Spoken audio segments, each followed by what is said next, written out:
Bem, nós estamos voltando agora e eu gostaria de começar essa nossa terceira etapa dessa conversa, que a mim encanta, eu tenho certeza, vai ficar registrado. Uma grande pretensão dessas conversas é que elas fiquem registradas para que pessoas de outros lugares, em outros tempos, se apresentem, sejam apresentadas a essa pessoa pelo qual eu tenho um verdadeiro encanto, que é Perli Cipriano.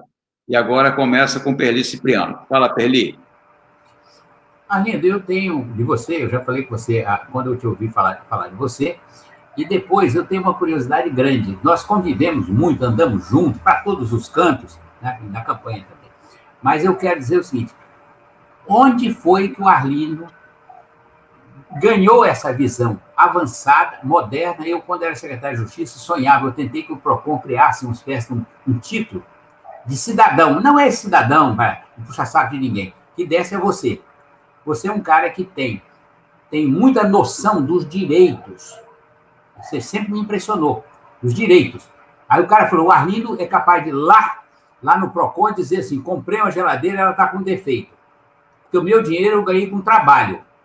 Portanto, tem que ser... Quer dizer, você... Não estou falando que era isso, não. Mas eu estou dizendo que eu quero dizer que você é um cara que tem muita sensibilidade. E eu direi assim, um dia a Regina falou comigo, eu gosto muito do Arlindo, porque o que ele fala a gente entende. Porque tem muita gente que fala, Arlindo, eu te confesso, eu escuto o cara falar até cansar e não entendo nada, porque ele fala de uma maneira que não tem conexão com nada, com a vida, e você liga isso. Então eu queria saber assim, por onde você arranjou isso? Eu já arranjei, lá, meu pai, não sei o que mais. Eu quero que você, não, a família é conservadora, não foi a igreja. Onde foi que você ganhou essas ideias avançadas e essa noção de direito? Você tem uma noção impressionante. Eu já conversei com você algumas vezes, você sabe que eu fico te perguntando lá, assim, conta pra mim. Aí lá você fala, pode ser feito isso, isso, isso. Uma opção de coisas simples que as pessoas não pensaram porque gostam de ser aqueles que falam que a gente não sabe o que eles estão falando. Então eu queria, como é que você foi isso? Como é que você deu esse mergulho? Olha, Perli, eu acho que, em primeiro lugar, eu quero fazer uma correção. Eu fui, ali pelos 12, 13... Eu fui muito forjado no cristianismo por uma tia que era presbiteriana, tia senhora, que morava em São Domingos, casada com o tio Clério Espíndola, que era do PTB, era fazendeiro, mas era do PTB.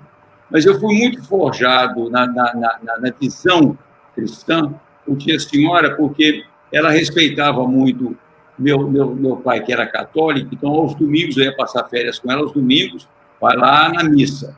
Aí eu ia à missa das 6 horas da manhã, quando eu chegava às 7 horas, o café estava pronto, e dali eu ia para todas as atividades na igreja presbiteriana, exatamente naquela ladeira, subindo para a Barra de São Francisco. Sim. Então, eu iniciei ali. Quer dizer, eu diria que a minha primeira experiência espiritualizada foi orando de olhos fechados, ouvindo Joaquim Beato, ouvindo o meu querido e saudoso tio Alcari, que era um pregador excepcional. Então, meu primeiro contato com a espiritualidade foi aí. Depois, em Vitória, eu tive um contato que me enriqueceu muito, que foi o contato com o padre Valdir. Conheci muito. O padre Valdir de Almeida, que amigo aqui a Juventude Estudantil Católica. Eram secundaristas.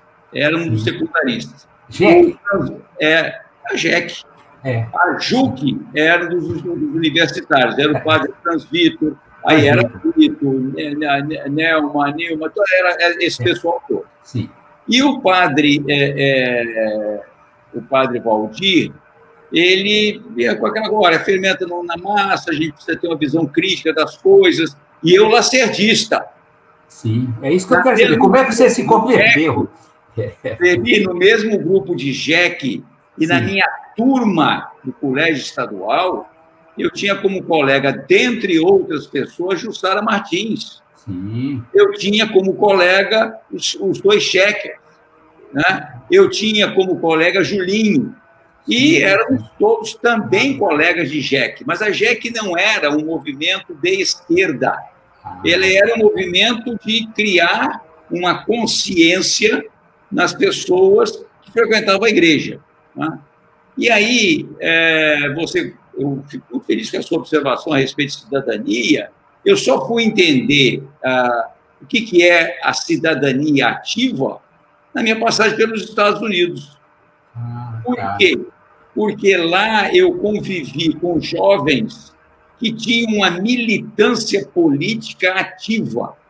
Foi a primeira vez no meu Simi Valley High School, lá em Simi Valley, na Califórnia, pertinho de Los Angeles, que eu ouvi uma jovem, até hoje me lembro o nome dela, Karen Moon, e a Karen Moon, agitada, movimentada, contrária à construção de uma pista elevada no vale. As pessoas queriam chegar mais rapidamente a Los Angeles, então os carros queriam fluir e queriam construir. E ela fez parte de uma mobilização na minha escola secundária. Sim. Foi a primeira vez que eu ouvi uma expressão que me encantou aquela época. Eu vou escrever para o meu deputado. Olha que coisa. Uma jovem, com 17... A Karen era um ano mais nova que eu, 16 para 17 anos. E a Karen, vou escrever para o meu deputado. E eu aqui para dentro, falei, vai escrever para o deputado dela e vai ficar nisso. Uma semana depois, nos reuniu, meu deputado vai vir aqui nos encontrar para conversar conosco. Então, essa noção de responsabilidade social, de começar a minimamente olhar para as coisas, né? Eu comecei a olhar para a questão da injustiça social, né? Porque, pela primeira vez, eu vi a injustiça social bater forte, foi na minha passagem pelos Estados Unidos. Eu cheguei aos Estados Unidos em 1964 e eu vi, né, como diriam aqueles que contam mentira no interior, com esses olhos que a terra há de comer, eu vi lugares onde preto pela porta do fundo. Preto pela porta do fundo. Né? Então, ali eu comecei a sentir, né, a questão do direito humano, eu ali comecei a sentir, e principalmente eu comecei a sentir as grandes injustiças que eram vividas no Brasil. Você imagine, eu saindo de um estado onde, à época, pelo menos 60% dos jovens estavam fora da escola. Os movimentos que aconteciam aqui era o movimento brasileiro pela alfabetização Mobral, que você se lembra já sobre os militares. Era a coisa mais avançada que tinha. Uma das coisas mais avançadas que tinha na minha universidade, quando eu entrei na universidade, era o Projeto Rondon, que nós iríamos transformar a realidade do Brasil trabalhando nas comunidades. Mas eu chegava lá e o discurso dos militares não batia muito com o que eu via lá. Então, eu voltei dessas duas experiências estadunidenses, e voltei da minha experiência de rondonista. Eu sou da segunda turma do Projeto Rondon. A primeira turma do Projeto Rondon foi para a Amazônia. A segunda turma era para nós nos espalharmos e, obviamente, eu me inscrevi, fui aceito para ir para a Amazônia também. Eu queria conhecer a Amazônia. Cheguei no Rio de Janeiro e tinha um coordenador que era um coronel muito simpático, chamado Coronel Mauro, nunca mais vamos esquecer. E ele disse para mim, o Rossi, que é um outro contemporâneo meu de estudante de economia, vocês têm todo o direito, vocês saíram de Vitória, chegaram ao Rio de Janeiro para ir para a Amazônia. Vocês têm todo o direito de insistir em ir para a Amazônia. Mas nós precisamos muito de vocês, estudantes de economia, para nos ajudarem a implantar orçamento-programa no Vale do Itajaí, em Santa Catarina.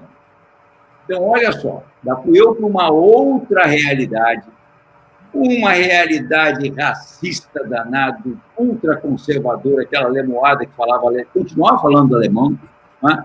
Mas conhecendo outras coisas. Então, eu fui me forjando, não como uma pessoa de esquerda, Eu não posso me entender. Hoje eu me entendo de esquerda. À época eu era visto como de esquerda.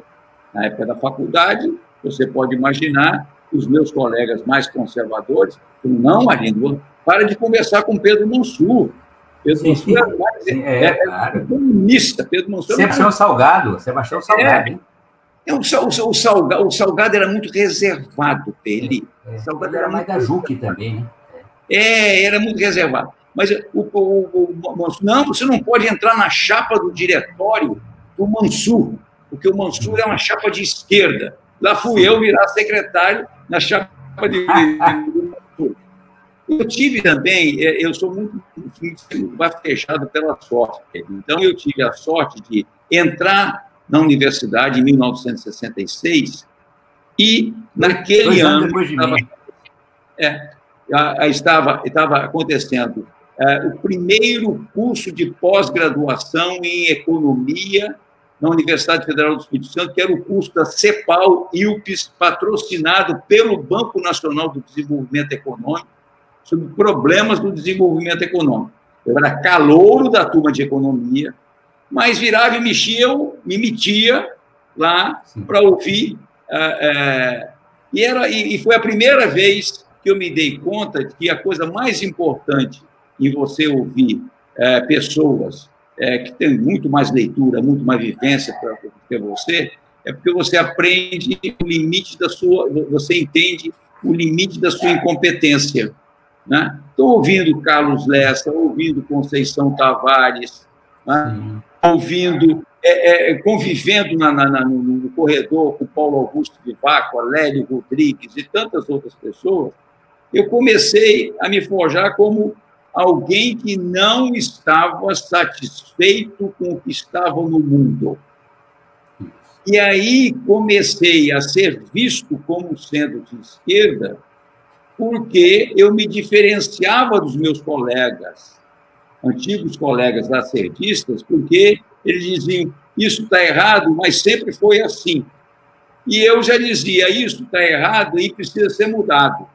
E eu aí comecei a ser visto como de esquerda, mas não fui identificado como tal. Eu fui fichado, porque participei daquela marcha de 68 do Edson. Se lembra quando o Edson foi? E nós saímos aqui do restaurante universitário que funcionava na Capixaba e fomos caminhando até o Dominó. Lá foi que a Zélia, o César Ronald sumiram. Eu fui ver a Zélia, rever a Zélia 30 anos depois, me convidou para um seminário no Uruguai. Então, você veja, isso que você está dizendo, o Arlindo da esquerda, o Arlindo humanista, ele foi ganhando toques e retoques aqui e acolá.